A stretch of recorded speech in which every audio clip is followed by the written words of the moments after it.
Se um cozinheiro deixar cair comida no chão, vale a regra de 5 segundos? Jamais. Jamais. Se caiu no chão é lixo. Não existe essa regra.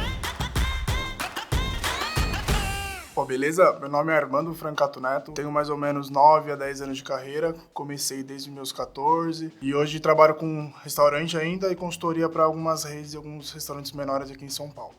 E vim aqui pra galera para responder umas perguntas na internet pra gente bater um papo. Por que tantos chefes pensam que a única maneira correta de comer carne é mal passada e desprezar aqueles que preferem carne bem cozida? Na real, não é que todo chefe prefere, é que a gente respeita o alimento. Quando você respeita o alimento, você vê que o alimento precisa de uma certa cocção, de um certo ponto da carne. Então, por isso que a gente fala assim, comer mal passado ou ponto para menos, porque bem passado você está passando do limite da carne. Existem carnes para serem comidas bem passadas, existe carne para comer mal passada. Um cozido, um guisado, tudo que vai ser processo muito mais longo, de 2 horas, ela vai estar bem passada. Uma costela, por exemplo, costela é bem passada, porque ela está sendo cozida por 12, 15, 20 horas. Então, esse é o processo. Carne mal passada é carne de filé, geralmente. A gente só grelha e manda mal passado e show. Não perguntem o que um cozinheiro come em casa, ok? Exatamente. Tava conversando com o meu médico, ele falou, como assim você é cozinheiro e come fast food? Eu falei, 98% dos cozinheiros que eu conheço, todo mundo come fast food, porque a gente trabalha 12, 15 horas por dia e a gente fala, não dá, a gente chega cansado, não consegue fazer o trabalho direito, assim. Perdi todo o controle da minha vida, estou comendo hambúrguer com pasta de amendoim. Cara, estranho. É estranho isso aí, cara, não sei. Nunca comi isso aí não, mas é estranho, mas tá perdendo o controle mesmo. Tudo é bom, dependendo da mão do cozinheiro, até as bolas de porco se transformam em delícias dos reais. Exato, bola, bochecha, língua, orelha, rabo, pé.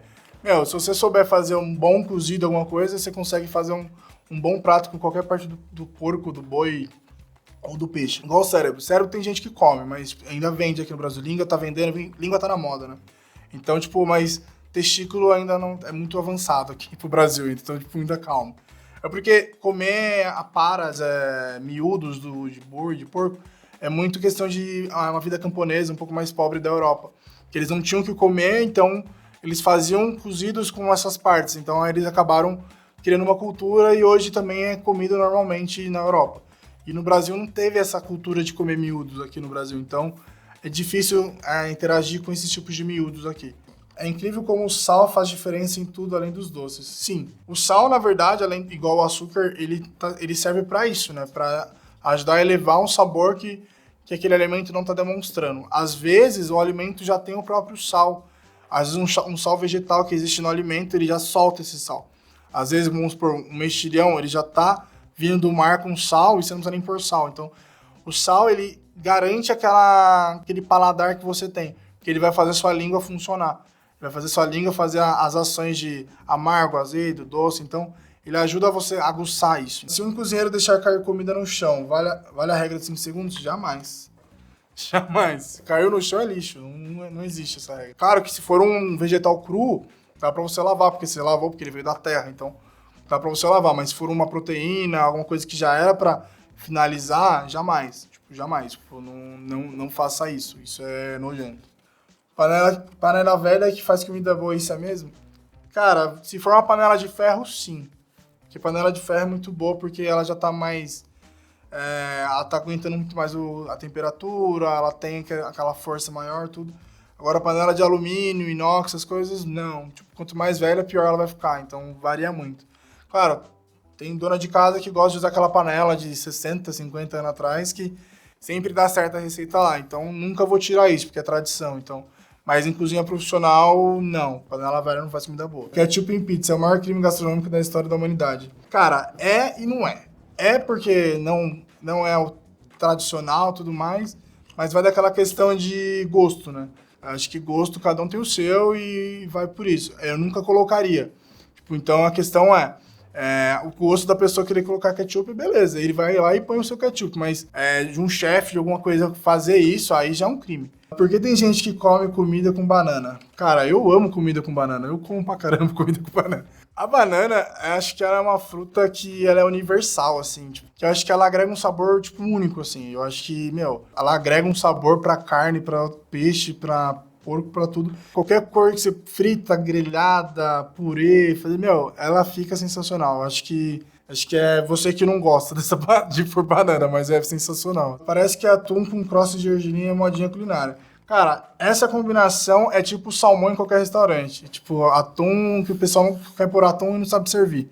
Aí quer pôr gergelim com um tarezinho, assim. Isso aí é o pessoal que não sabe usar atum, que não sabe cozinhar. É a pessoa que quer fazer o fácil. Então, eu também acho horrível, é modinha. E quem gosta, eu acho que não provou outros atuns pra saber como é bom um atum, assim. Que eu sou fã de atum, então é complicado. Qual comida que as pessoas mais falam bem e quando você experimentou acaba se decepcionando? Puta, cara, várias. Tem restaurantes aí que eu nem vou falar o nome que é vergonhoso, assim, que muito blogueiro, coisa vai lá e não é nada disso. Então acho que dá pra entender um pouco. Quais são as melhores refeições para fazer com apenas R$ 20?